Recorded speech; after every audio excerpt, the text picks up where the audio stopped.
你见了皇上为什么不跪呀？你是皇上。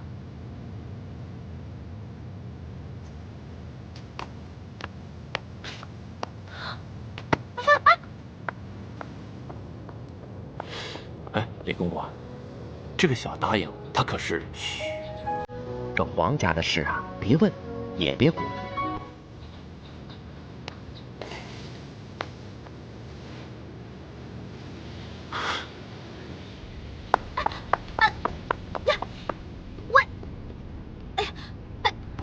你到底是谁啊？你是皇上还是龙三啊？嘘，我不是皇上，我是龙三。那外面的人为什么称呼你为皇上，还给你跪下了？我真的不是皇上，我只是长相和声音都酷似皇上，所以啊，被皇上选做替身了。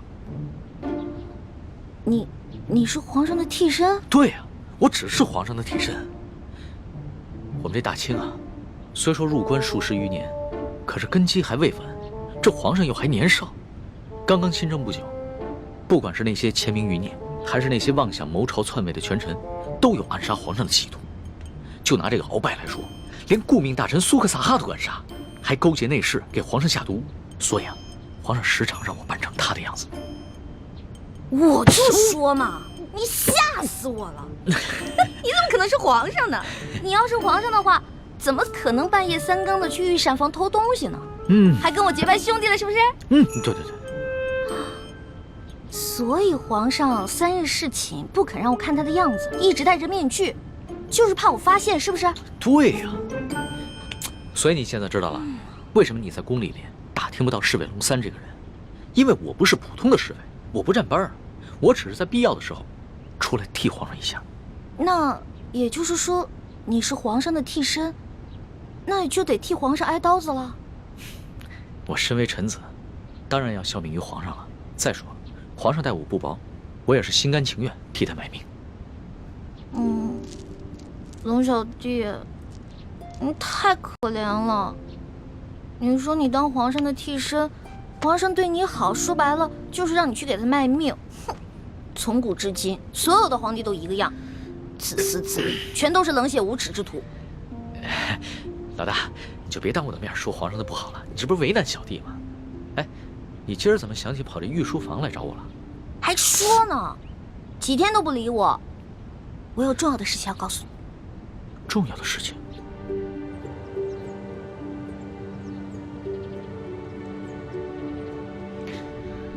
这皇上一听说丽妃遇刺，就怀疑过鳌拜，没想到真的是他。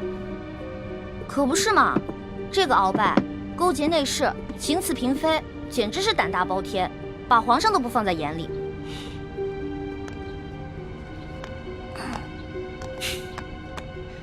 老大，你是不知道啊，这鳌拜把持朝政多年，这朝廷上下、宫中内外全都是他的势力。皇上暗中派人查探了几天，也没有抓住他半点把柄。那难道就这么算了？小不忍则乱大谋，眼下还不是跟鳌拜翻脸的时候，所以只能当做暂不知情了。这个鳌拜贼心不死，还逼着我哥哥要去刺杀厉贵人。你务必跟你哥哥说一下，千万不要听命于鳌拜。皇上已经在暗中想办法铲除鳌拜了，所以要拜托你哥哥多跟鳌拜周旋一段时间了。哎，放心吧，我哥哥啊肯定不会助纣为虐的。不过你说这个小皇帝他的计划可行吗？会不会很危险啊？老大，这皇上呀，可不是你想象当中的那个风流好色之徒。他呀虽然年少，但是有勇有谋，也算是一代明君吧。龙小弟啊，你就是天生当奴才的命啊！我说，都这个时候了，还替你那个皇上主子说话呢，他能有什么很高明的策划呀？按照我的想法，他呀就是不把你的命当命，关键时刻让你去给他当替死鬼，知道吗？老大，你就别当着我的面说皇上的不好了，你这不是为难我了吗？行，我就是因为把你当兄弟，所以我跟你说话才不避讳。既然你不想让我这样说的话，那以后就捡好听的、假的话跟你说呗。好了，我这气量没那么小，岂会连一个小姑娘的口无遮拦都容不下？我知道，你之所以骂皇上，是因为担心我的安危，对吧？当然了，龙小弟，在这个世界上，除了我的亲人，你就是我最亲的人了。你听我的啊，你可千万别因为什么你的皇上、你的主子去卖命。关键时刻，你得记得保护好你自己，千万别于衷，知道吗？好，你就放心吧。我可以悄悄地把皇上的计划告诉你。你把皇上的计划告诉我，这么重要的事儿，你不怕我卖了你啊？在这皇宫里边，除了皇上和太皇太后，你就是我最相信的人了。谁让你的心思最为单纯的？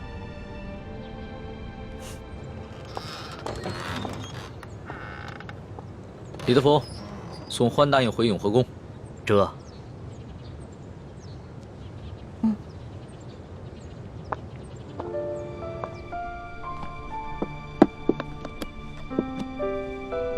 没想到，康熙如此谨慎，在宫里竟然备下了自己的替身。在我们入宫计划方案中，第一步是拿到铜匣，第二步就是刺杀康熙。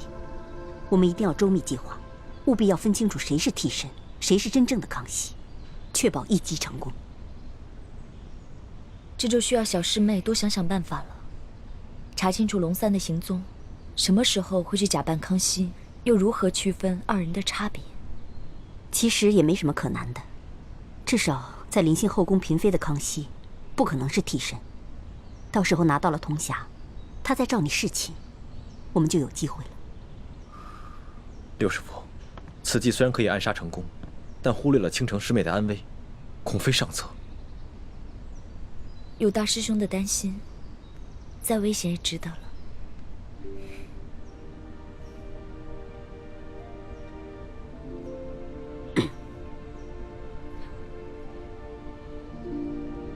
这行刺康熙的行动是下一步计划，还早着呢。我们还是现在想一想接下来的行动。康熙居然会派几个会摔跤的小子去擒拿鳌拜，这个计划比我们未来行刺的计划更加冒险。不如我把康熙擒拿鳌拜的计划告诉鳌拜，鳌拜岂会坐以待毙？到时候他们君臣内斗，无论谁赢谁输，我们都可以坐收渔利。什么？康熙在暗中训练几个小太监、小侍卫摔跤，想借着摔跤的游戏擒拿老夫。你这消息来源可靠吗？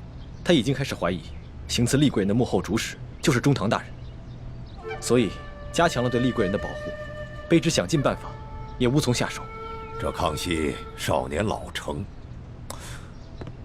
若是他真的想拿下老夫，那他绝不会向任何人透露半点风声。更何况，老夫乃大清第一勇士，这康熙岂会指望几个只会摔跤的少年就能拿得下老夫呢？这种计划太过儿戏了。说不定他们是想钓鱼吧，想让老夫主动上钩。若是老夫先动手，那就中了他们的计了。那他就可以名正言顺地下诏拿下老夫了。中堂大人思虑周密，卑职佩服。不过，宁可信其有，不可信其无。若是皇上单独召见中堂大人，大人小心防备为好。老夫这大清第一勇士可不是浪得虚名，又怎会怕他那几个只会摔跤的少年呢？更何况老夫在宫中埋伏下了不少的心腹死士。若是康熙小儿真的敢冒险与老夫翻脸，那老夫定会让他后悔莫及。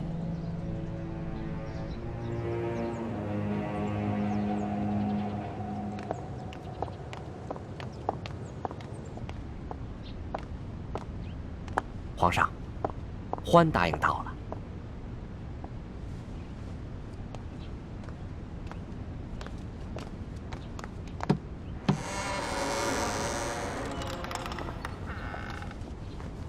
一欢，叩见皇上。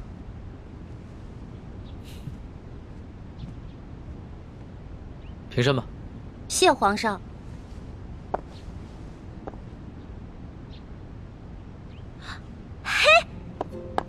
是你呀，龙小弟！哎呦，你小气的，你给我装什么皇上啊？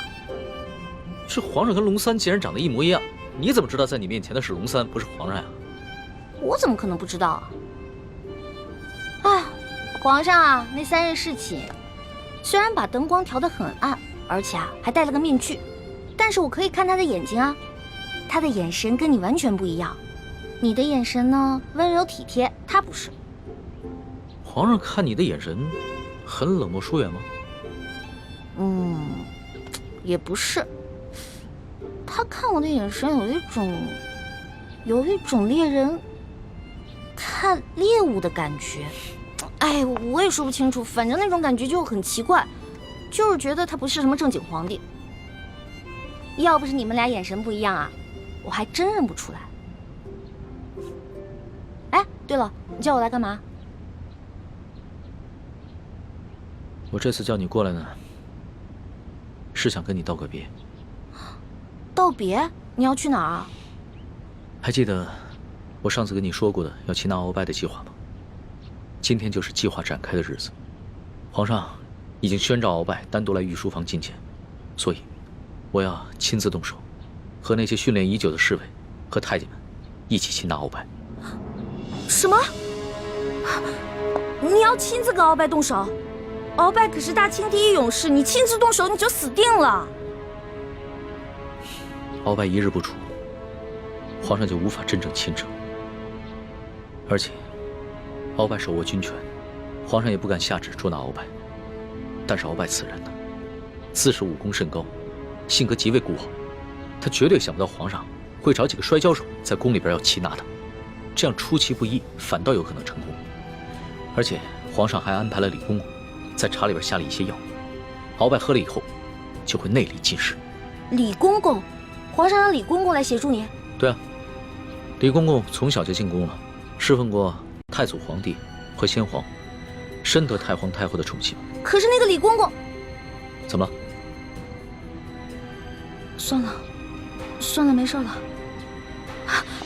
龙小弟，你别那么傻，你别替皇上去卖命，你肯定会死的，你别去了，行不行？所以啊，特意让你过来，跟你道个别。毕竟我活到这么大，你是跟我关系最特殊的人。这一世，我可能只能做你的龙小弟，是你的结拜兄弟。可是来世，我希望做你的青梅竹马。老大，你怎么哭了？我们两个是结拜兄弟，说好有福同享，有难同当的。你要是去送死了，就凭我这三脚猫的功夫，根本救不了你。那如果你死了，那我也得去死啊！我还不想死呢，我还有很多美食没有吃呢，我还有很多心愿没有完成呢。那你就别陪我去死了，让我自己一个人死就好了。反正我在九泉之下也不会怪你，顶多变成厉鬼来缠着你。呸！你明知道人家心里特别着急，你还说这样的话。老大，好了，别哭了，啊！这个计划，它又不一定会失败，也许就成功了呢。道完别了，你先回永和宫，等消息吧。龙小弟，只能这样了吗？没有什么更改的可能了吗？只有过了这一关，皇上才是一条龙，要不然的话，他只是一条虫。那你等我一下。你要干嘛？哎，不许进来啊！我没让你进来，你不许进来。哎，不许进来。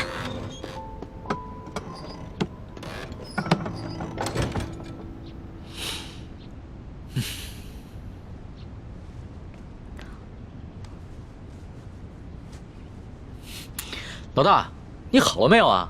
你再不出来，鳌拜可就来了。哦，我知道了，马上。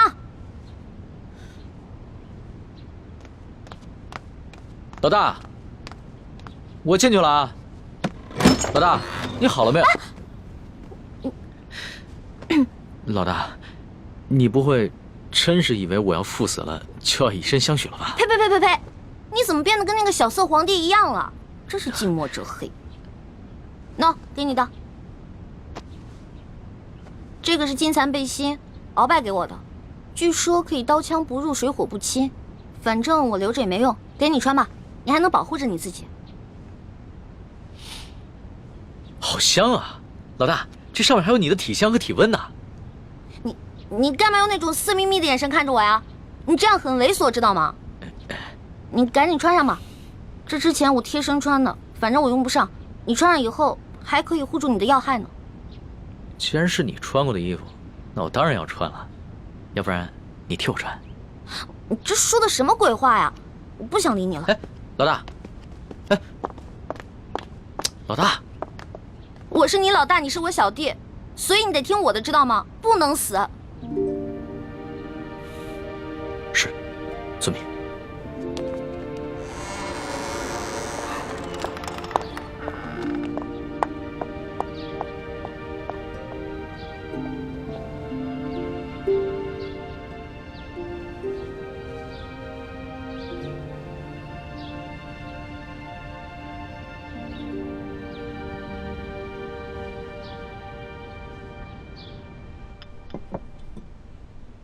六师傅，康熙擒拿鳌拜的计划如箭在弦，一触即发。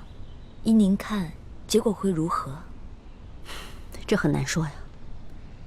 康熙少年老成，而且又有太皇太后和一帮效忠爱新觉罗的老臣撑腰，而鳌拜又老谋深算，在朝廷中也树大根深，这两虎相争，谁赢谁输，还真的挺难预料的。不管是谁赢谁输，对于咱们整个联盟来说，都是有利无弊。咱们不妨坐山观虎斗。薛姐姐，一欢，怎么了？薛姐姐，六师傅，快点去救人！出什么事了？你要救谁啊？救龙三。龙三怎么了？今天康熙要在御书房擒拿鳌拜，但他自己不敢去，却让龙三扮成他的样子，带那些小侍卫、小太监去抓鳌拜。而且，他还让李公公在鳌拜喝茶的水里放药。可是李公公是鳌拜的人啊，他肯定把这些计划都告诉鳌拜了。环妹，你犯糊涂了吧？就让康熙跟鳌拜去内斗好了，你急什么？如果真的是康熙的话，我不可能着急。可是去的是我的兄弟龙三啊，我们是拜过把子的兄弟，如果他死了，我怎么办啊？我们有福同享，有难同当的。你和那龙三结拜，本来就是闹着玩的。你还当真了？朱哥哥，你说什么呢？我们是认认真真的结拜，怎么是闹着玩？这龙三平时对我这么好，如果我见死不救的话，那太不像话了。可如果为了救一个龙三，我们几个都出手的话，这样太危险了，我们很容易暴露自己。环妹，你对龙三真的只是结拜之情吗？朱哥哥，现在都什么时候了，你还在胡思乱想？大师兄，小师妹虽然任性顽皮，但是她还是很有是非原则的。她对那个龙三一定只是结拜之情。还是薛姐姐了解我，没错，我不想欠人情，我更不想欠人一条命。玉欢，你可别忘了你现在的身份，你是大明郡主，是未来大明太子妃。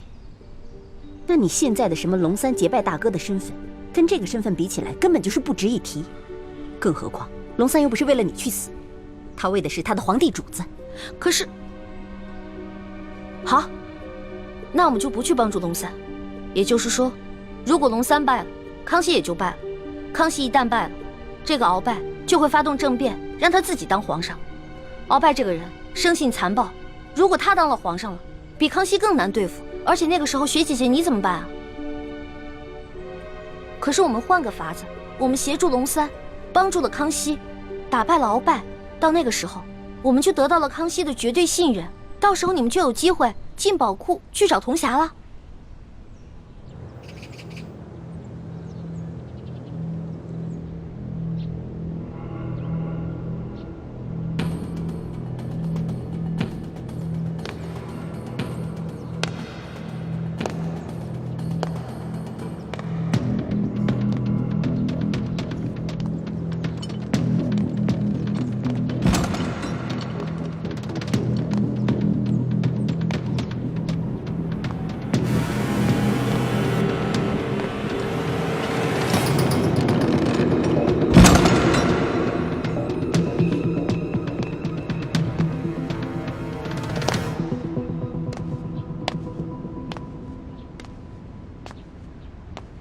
奴才参见皇上。免礼，赐座。谢皇上。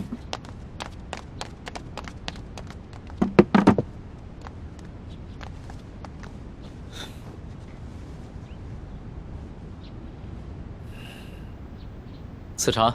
这。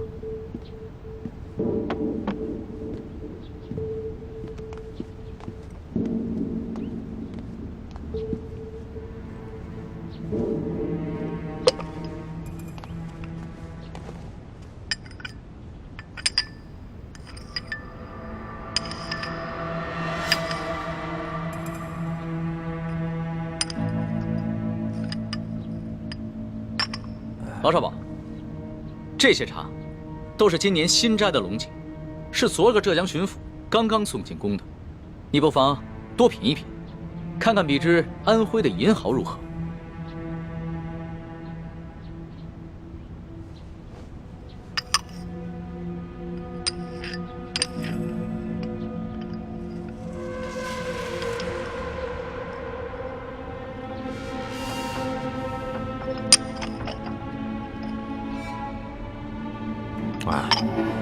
奴才是个粗人，什么茶到了嘴里都是一个味儿。皇上宣召奴才，有何事垂询啊？老少保，你不妨先看看这些奏折。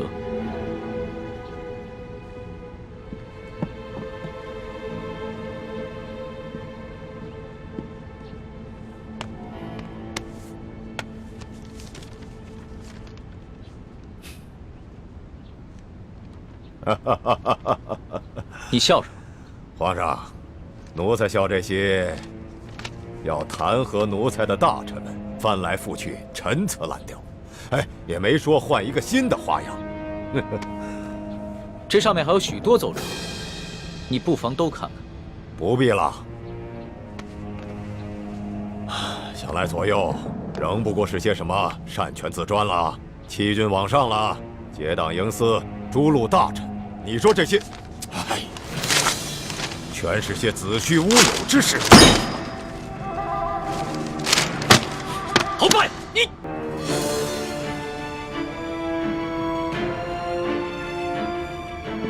皇上，这数十位联名上书的大臣，分明就是在构陷奴才，这是在离间你我的君臣之义，这简直就是对皇上的大不敬。奴才恳请皇上下旨，让奴才把这些乱臣贼子一一捉拿。你凭什么说这些弹劾你的奏折都是构陷之词？皇上，这些要弹劾奴才的奏折，究竟是什么性质？那仅仅是在皇上的一念之间。现在就看皇上是相信要弹劾奴才的这些大臣们，还是要相信奴才了。鳌拜，你当着朕的面撕毁奏折，言语无状，在你的眼里还有朕这个皇上吗？这奴才的性情一向是如此，皇上忘了，皇上经常夸奴才性情憨厚耿直，怎么到了今天就说奴才是言语无状了呢？奴才自辅政以来，哪天没有要弹劾奴才的奏折？皇上和太皇太后一向是看都不看就直接给了奴才，怎么到了今天，皇上就拿这些奏折来斥责奴才了呢？这么看来，不是奴才的眼里没有了皇上，而是皇上的心里根本就没有奴才了。到了现在，你还在强词夺理，丝毫没有悔改反省之心，真是让朕心寒呐！好了，皇上，你也不必处心积虑地挑奴才的刺儿了。皇上现在无非是翅膀硬了，想独揽大权，嫌奴才碍眼了。还是老话说得好，鸟进弓藏，兔死狗烹。皇上要如何发落奴才，就请直言吧。好，鳌拜，朕知你辅佐三朝，劳苦功高，朕看你不如安心找一个地方颐养天年吧。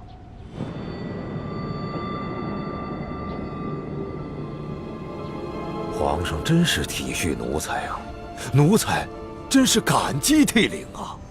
但是皇上，你不要忘了，奴才是先皇遗命的辅政大臣，担负着协助皇上处理朝政的职责。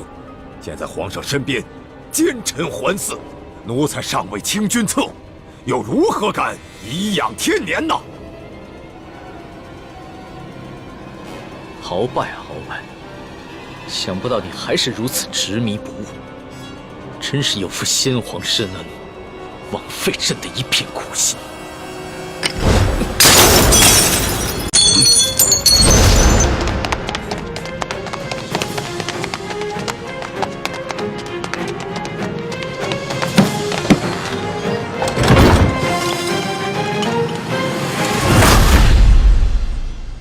按理说，我们站在康熙这边，得到的利益会更大一些。可是现在我觉得，鳌拜获胜的可能性会更大。如果我们站错了队，那我们将会前功尽弃。那我们再等等吧，看情况，再随机应变。不能再等了，朱哥哥，你都不知道，龙三的武功还没有我强呢。鳌拜一只手直接把他掐死了。欢妹，这么重要的事情，我们当然要权衡一下。好，那你们权衡吧，我等不了了。我得去救我的龙小弟了。哎，欢妹，一欢，一欢对这个龙三有点过于担心了。大师兄，我觉得小师妹说的不无道理。眼下就是一场豪赌，我们把赌注押给康熙，对我们似乎更有利。我等不了那么多了，我得去救他。哎，太子，我也跟你一起去。不能去吗？倾城，为什么？你不能去。无论康熙和鳌拜谁胜谁负，你我都不能暴露身份。可是鳌拜号称大清第一勇士，我担心大师兄不是他的对手。你放心，太子自有分寸。如果情形不对，他一定会及时发出求救信号，到时候我们再见机行事。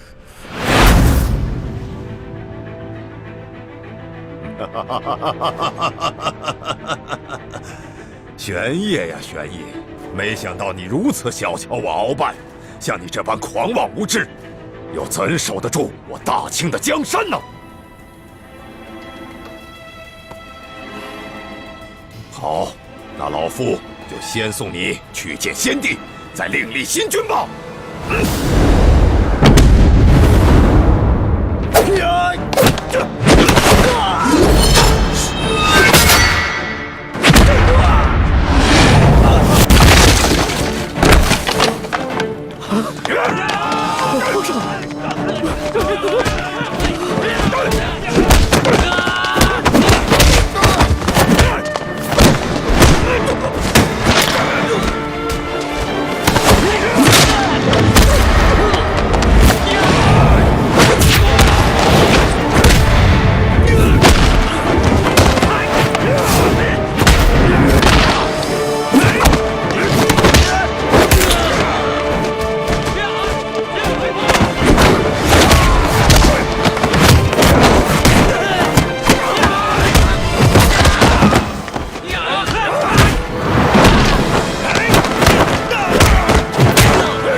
这些不羞未干的小儿，就想拿下老夫，天大的笑话！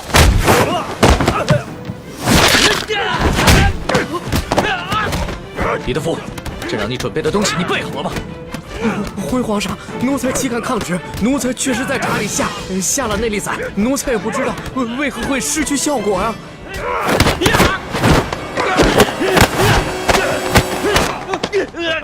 玄烨，老夫早就知道你要对老夫下手，还能不事先做些准备吗？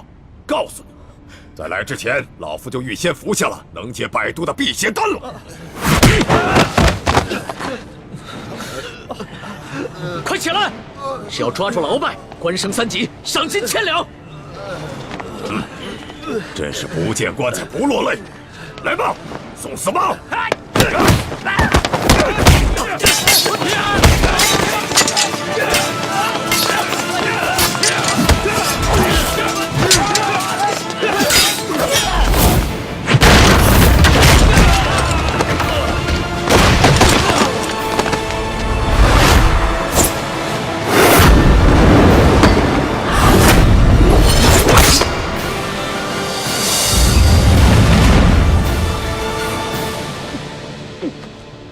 皇上，你这是想和老夫比试比试武功吗？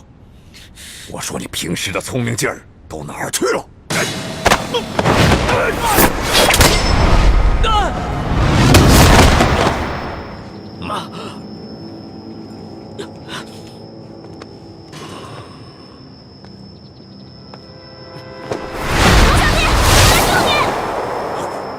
没事吧？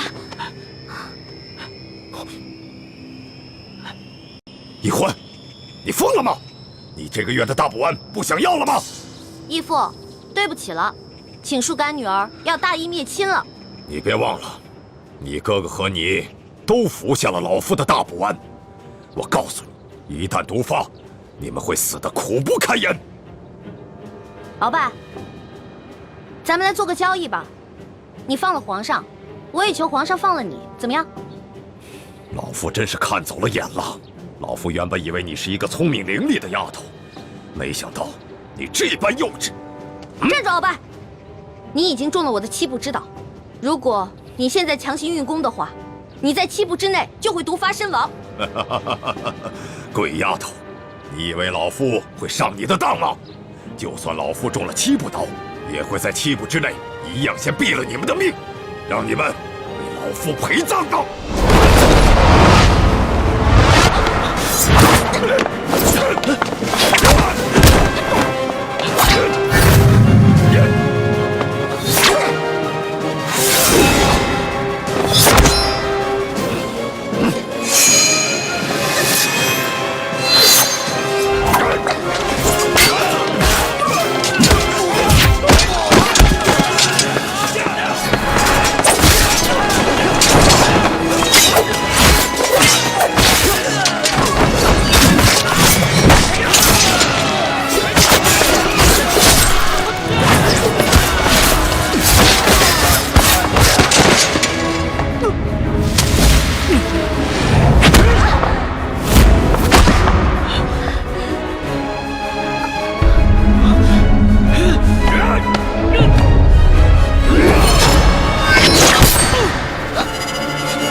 小弟，你没事吧？来，慢点。没事，还好有你的金层背心。拦住他们，我去救皇上。你去吧。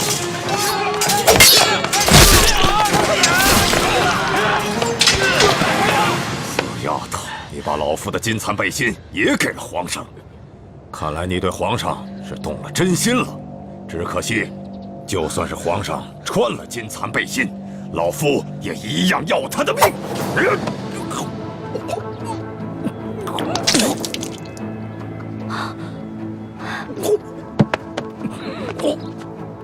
鳌拜，你果然与众不同啊！别人中了我的7步倒，只能走7步，没有想到你追了我们这么多步才倒，厉害！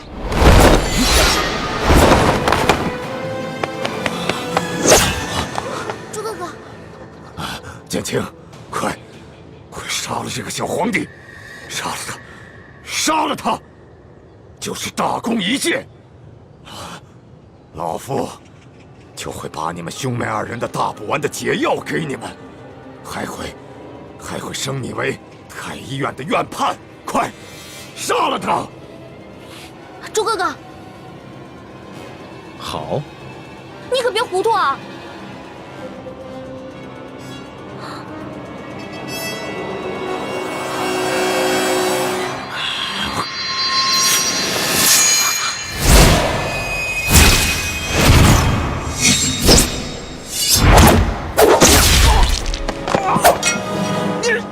中堂大人，你忘了，我是易欢的哥哥，当然要帮自己的妹妹。你们这大补丸的解药都不想要了吗？中堂大人，你又忘了，我是大夫，大补丸的解药我会解出来的。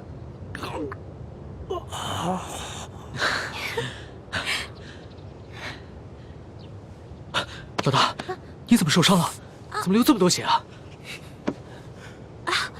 我不知道，我竟然受伤了！哎，你疯了！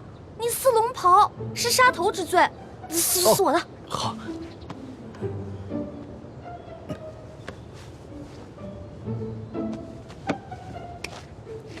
哎，等等，皇上，奴才这有手绢啊。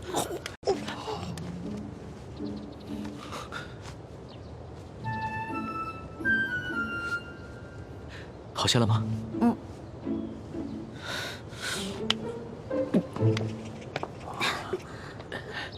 鳌拜，你别不服气，没想到你这个人不仅有勇无谋，还有眼无珠。站在你面前的根本就不是什么皇上，他是皇上的替身龙三。你说他是龙三？护驾，护驾，这边快！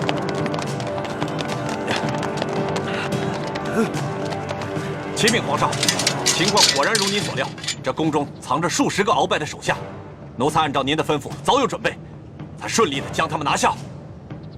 好，擒下鳌拜。这，来人，拿下鳌拜。这，他真是皇上？对，这就是当今皇上。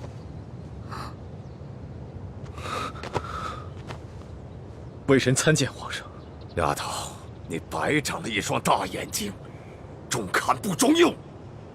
你可知这玄烨在先皇的皇子中排行老三？龙三的名字是他平时出宫微服私访时的化名。你也不好好想想，他要不是真正的皇上，何来的这等的气象啊？你真的是皇上？3日侍寝的时候，为什么朕要戴着面具？朕跟你说话的时候也是破绽百出，可是你都没有发现。朕还从来没有见过像你这么单纯可爱的女孩。皇妹，赶紧下跪！你这个骗子！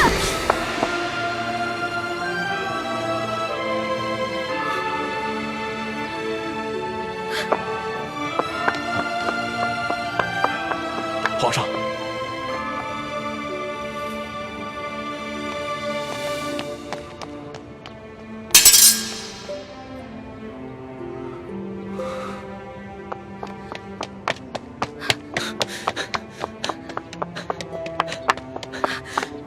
你给我站住！你给我放开！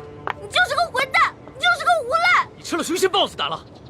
你不仅敢打朕，还骂朕是骗子无赖！你本来就是骗子，本来就是无赖！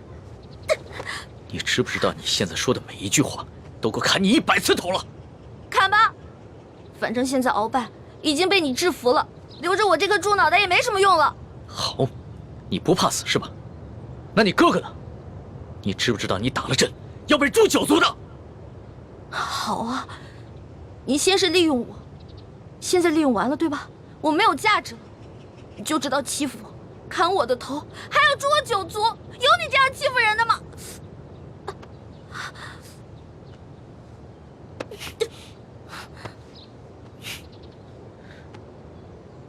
伤口这么深，你还乱动？你等一下，朕马上让你哥哥过来给你止血。现在都要砍我和哥哥的头了，还止血干什么？朕难道不该砍你的头吗？你知不知道从小到大，还从来没有人打过朕，就算朕的皇阿玛在世的时候，也从来没有动过朕的一根手指头。那还不是因为你骗我？你跟我说你不是皇上，你是龙三，我是你的老大。那小弟做错事了，老大教训一下怎么了？那要你这么说的话，还是朕的错了。没错，就是你的错，谁让你骗我了？不过龙小弟，你不会真的要砍我跟我哥哥的头吧？你说呢？你当着那么多人的面打了朕，这要是不惩罚你一下的话，还怎么君临天下呀？你还有没有良心啊？刚刚是谁冒死帮你跟鳌拜拼命的？刚刚你确实挺勇敢的。朕原本以为你就算真的担心朕，但也只会躲得远远的。我现在真是后悔了，早知道我就应该让鳌拜把你大卸8块的。朕要是被大卸8块，你也好不到哪儿去。你忘了你跟朕结拜过？你还说我被你玩的团团转，你现在很得意很开心是不是？那你不也一样吗？啊，老骗我这个那个的，现在知道自己牛皮吹大了。我从小生在穷山村里面，我以为皇上都是那种威严的，哪成想是你这种泼皮无赖样。我怎么就泼皮无赖了？那你还一直女扮男装欺骗朕呢？啊？那反正你替朕挨了一刀，又给了朕一巴掌，这事扯平了。不过，龙小，皇上，是不是以后我得跟他们一样，毕恭毕敬的叫你皇上了？那当然了，在外人面前，朕只能是皇上，你就不能胡闹。只不过，私底下，你如果还愿意叫朕龙小弟的话，朕会很开心的。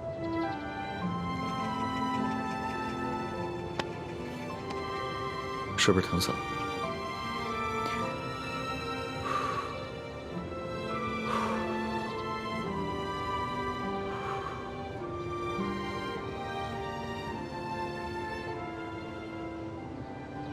所统，奴才在。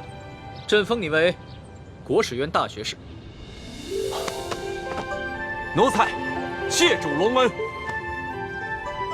还有你的那些属下，护驾有功，全部每人晋升1级，赏白银1000两。谢皇上，奴才遵旨。皇上万岁万岁万万岁！平身吧。这。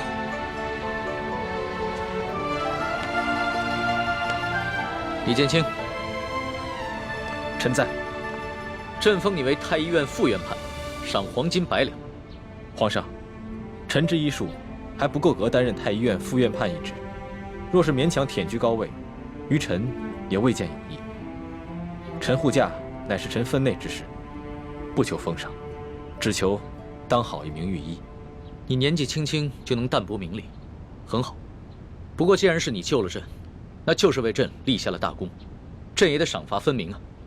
你要是不愿意升职的话，那朕就赐你一件黄马褂，准你有急事的时候，可以直接穿着黄马褂进宫见朕。多谢皇上。桓大爷，奴婢在。你为了帮朕铲除鳌拜，不惜冒着生命危险潜伏在鳌拜的身边，还识破了鳌拜要给朕下毒的阴谋，为朕擒下鳌拜立下了首功，可谓是有胆有识、有勇有谋的女中豪杰。你想要什么，尽管说出来，朕都会遂你的愿。皇上，奴婢只有2件事想请求皇上。这第一件事，想让皇上撤去奴婢的答应之位。朕本来就要准备取消你答应的封位，封你为嫔，让你做一宫之主。皇上误会了，奴婢不是嫌答应的封位太小，而是奴婢只想做一个小小的宫女。为什么？因为奴婢的满8旗身份是鳌拜帮我伪造的，之前为了迷惑鳌拜，所以皇上给奴婢封了一个答应之位。可是现在鳌拜已经就擒了呀，所以奴婢也没有必要再假意的做皇上的后宫嫔妃了。这有什么的？朕早就想过了，找一个8旗的宗亲认你做义女，赏你们李家一个满8旗的身份就是了。其实这跟几旗也没什么关系。最主要的是，奴婢年少的时候家里给奴婢定了亲，虽然奴婢的未婚夫前几年外出游学，暂时失去了联系，但是婚约还是在的，所以奴婢没有办法侍奉皇上。你的意思是，将来有可能还是要出宫，去跟你的未婚夫完婚？这大清朝跟历代历朝都是一样的，推崇信义为先，这婚约自然也要遵守，所以奴婢就不能侍奉皇上，希望皇上成全。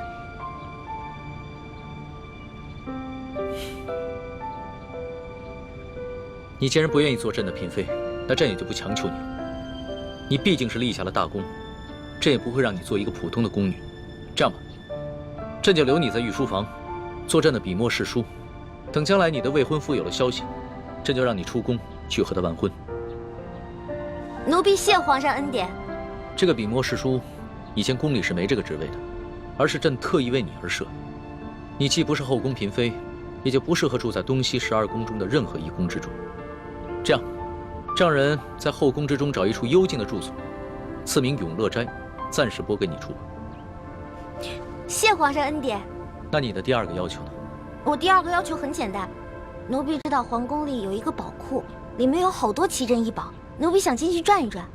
你还真是个小孩心性。好，朕准你了，准你去宝库逛一逛，顺便挑拣自己喜欢的宝贝，就当是朕给你的赏赐。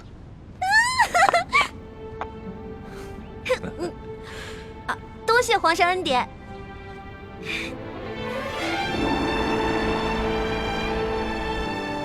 石叔姑娘，哇，请。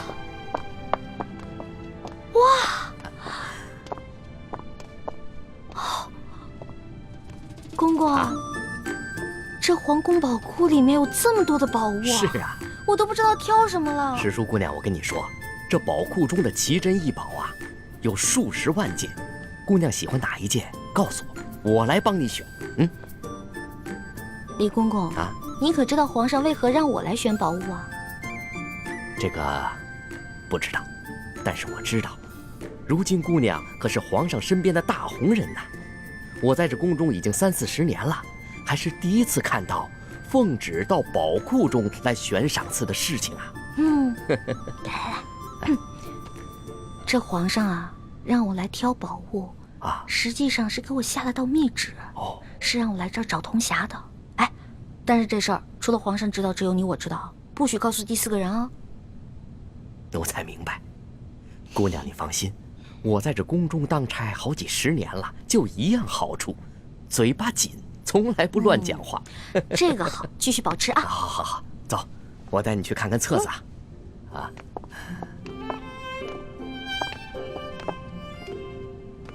姑娘，这宝库里的所有宝物啊，都在这个册子里面。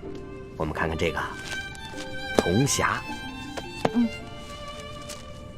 这个是铜匣的，你看看。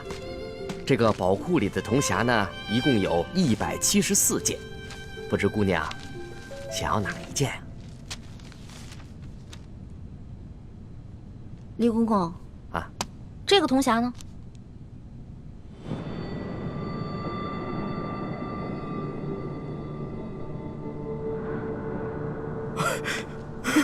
姑娘饶命啊，姑娘！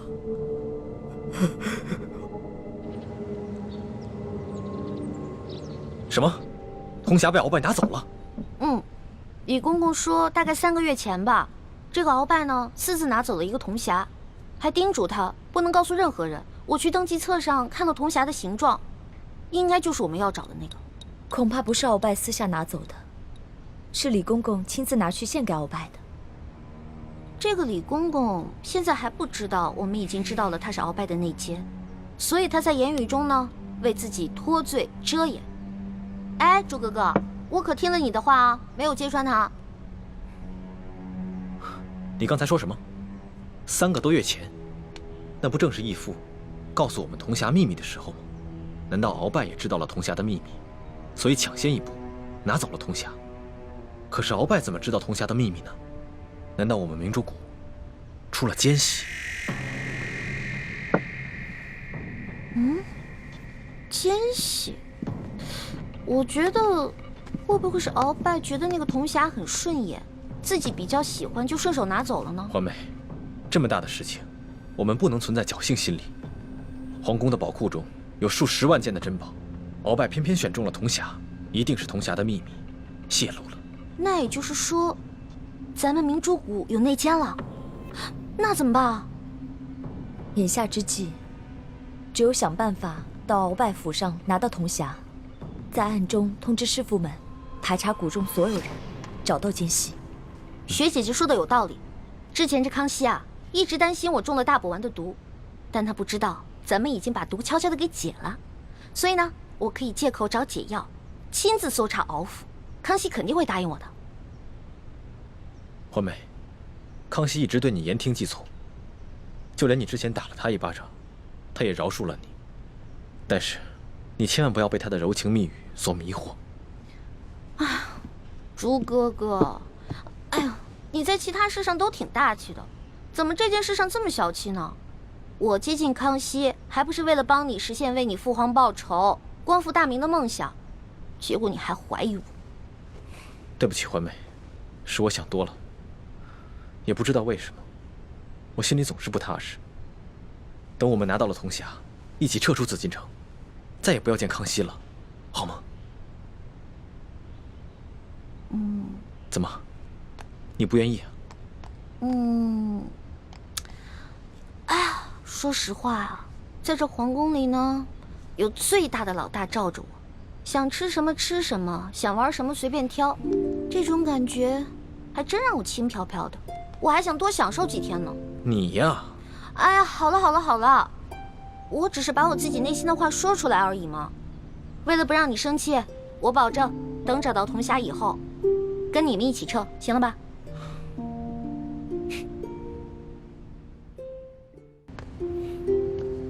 老大，谢谢你。要不是你的金蚕背心，说不定小弟就再也见不到老大了。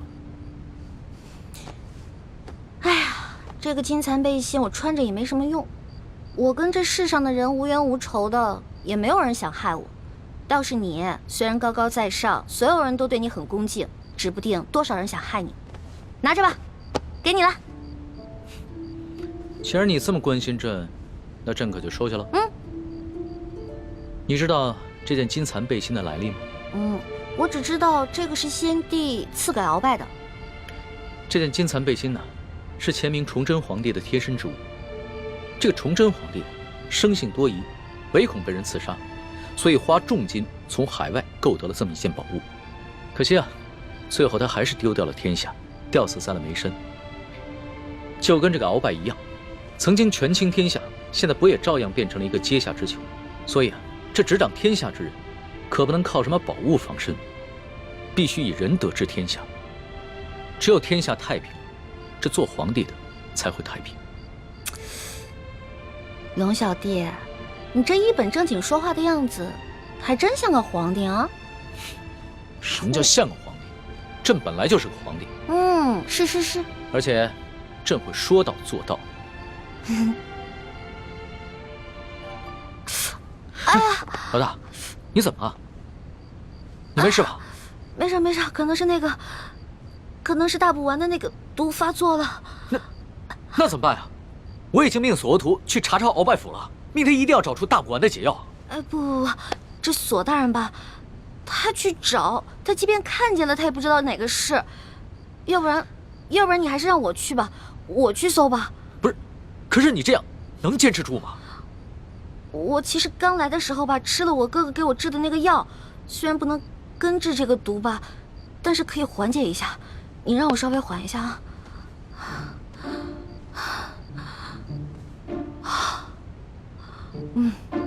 好多了，应该没问题了。行吧，那你就赶紧拿上朕的金牌，去鳌拜府查吧。老小弟，如果我去搜的时候看到一些金银财宝，我能不能顺便带走点？老大，你在宝库里边挑了那么多宝贝，还不知足？钱是个好东西嘛，多多益善啊。你呀，真是个小财迷。所以，龙小弟，你这话是答应了？谢谢龙小弟。这样，等我发了大财以后，一定带你去京城第一酒楼吃顿好吃的，行不行？好，就这么定了。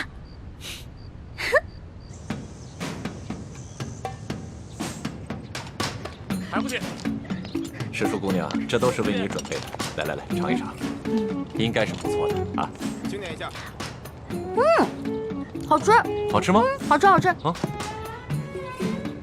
翡翠时间，这边。的确好吃。等一下。啊。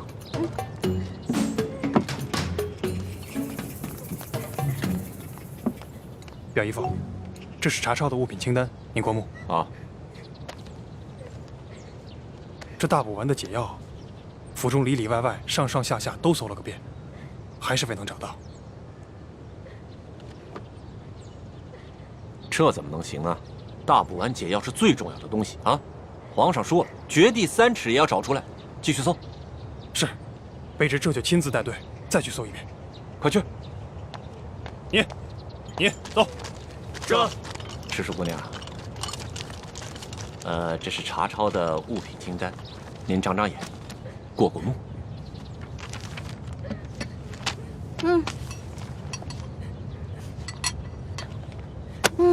不用看了，这个不对。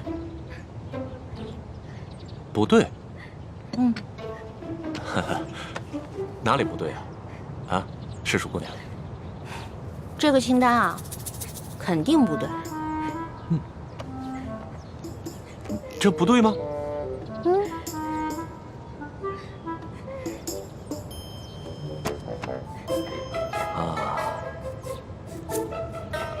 好，赤树姑娘，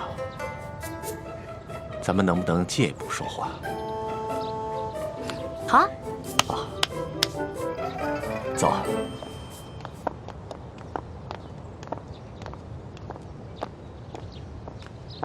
参见大人。行了，走吧，走吧。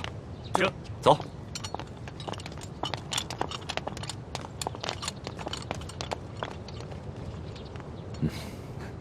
索大人，有什么话您就直说吧。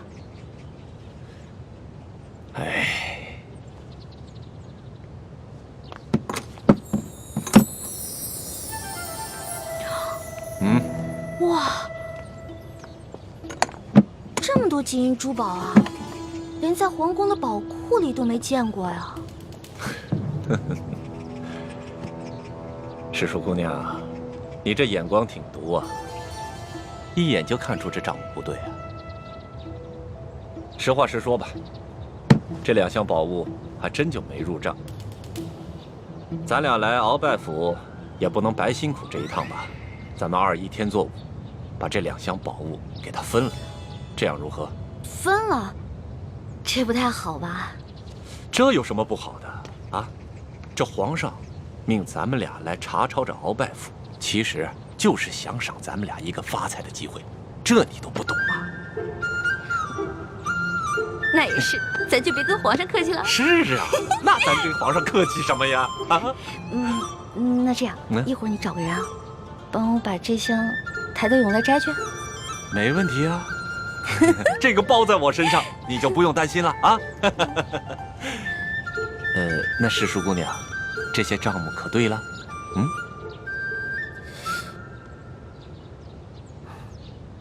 不对，还是不对啊？什么不对啊？赤树姑娘，这还有哪儿不对呀？啊？这个不对。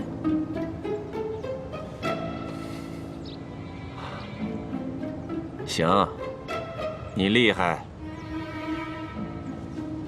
走，跟我走。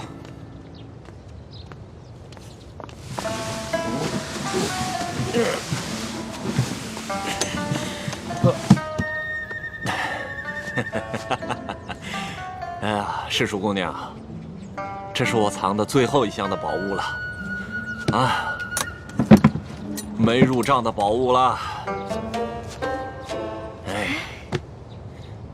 这个箱子也没有。鳌拜到底将铜匣子放到哪儿了？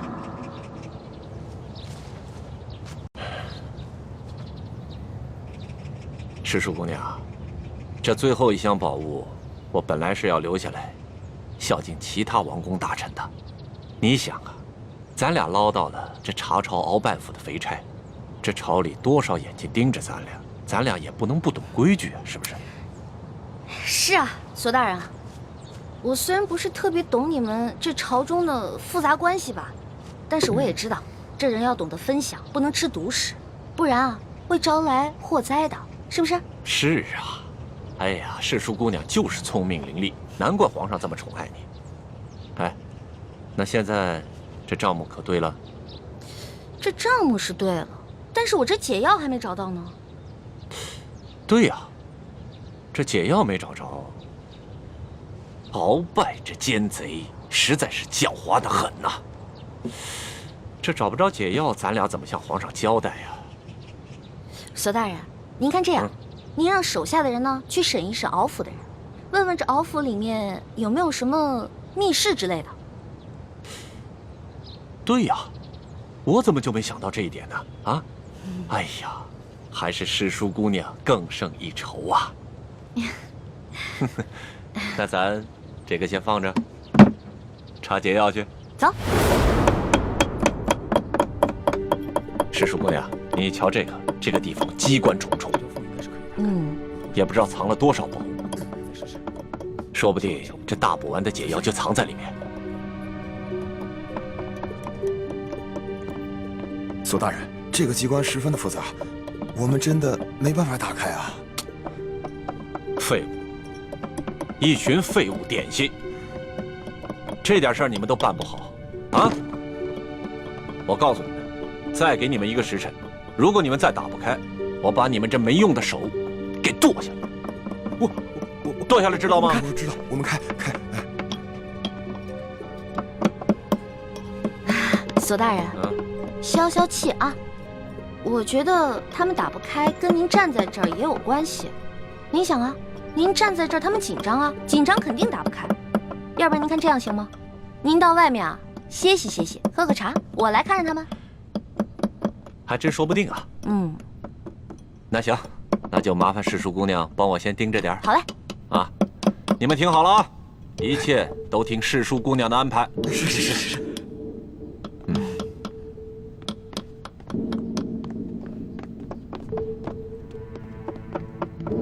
诗书姑娘，这个机关设计得非常巧妙，我等真的无力打开啊！是啊，我看看。哎，您请啊，您看看。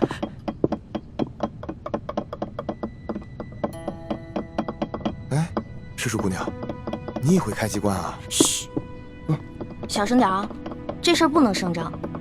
这个机关我要是开不了的话，你俩手可就保不住了啊！是，我们不说。我这次要是开不开的话，千万别怨我啊！不会，能开。来，您请。您请。天灵灵地灵灵，保佑我一定要开啊！不用。